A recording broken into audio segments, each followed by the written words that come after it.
আসসালামু আলাইকুম, সবাই কেমন আছেন? আশা করি সবাই ভালো আছেন। আজকে আমাদের বাড়ির সবার ছোট সোনামণির 1 বছর পূরণ হলো। এই জন্য এদিকে গরু বিরিয়ানি রান্না করা হইব। এখানে আদা রসুন জ্যোতি জয়ফল মরিচের ফাঁকি দিয়ে ভালোভাবে কষিয়ে নিব।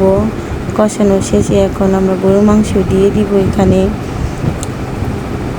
গরু মাংসটা রান্না করা শেষ, এখন চালগুলো ধুয়ে দিয়ে দিব।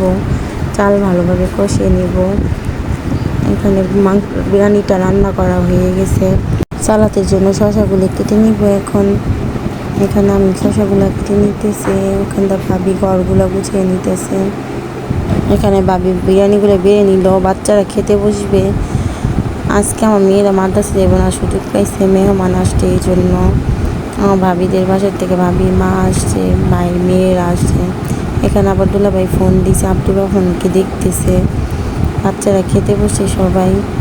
মানে আবদুল্লাহ আর মামাতো বোনরা সবাই খেতে বসছে। আমার এক মেয়ে বসছে, আরেক মেয়ে রাগ করে আছে ওর খালার সাথে। বাচ্চাদের খাওয়া দাওয়া শেষ, এখন আমরা বড়রা বসবো খেতে। বসে এই তো আমার বড় মেয়ে আমাদের সাথে খাওয়া দাওয়া করতে বসছে। আর যেহেতু আজকে ওরা চলে যাবে, সেজন্য তাড়াতাড়ি কেকটা কাটা হবে। আজকে বিরিয়ানিটা অনেক মজা হয়েছিল। এখন খাওয়া দাওয়া শেষ করে নিলাম, এখন বাচ্চারা কেক কাটতে বসবে।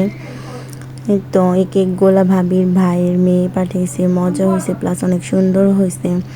এখানে আরও 2 ভাই কেক কাটতে বসে গেছে। মা ওই সাথে বসছে। মাশাআল্লাহ, আমাদের আব্দুর রহমানের জন্য সবাই দোয়া করবেন, আল্লাহ যেন ওকে নিয়ে খায় দান করেন। এই তো আমার মা এখানে নাতিনদের খাওয়াই দিতেছে। তো আজ এই পর্যন্ত, কথা হবে অন্য কোনো ভিডিওতে। সবাই ভালো থাকবেন। আল্লাহ হাফিজ, আসসালামু আলাইকুম।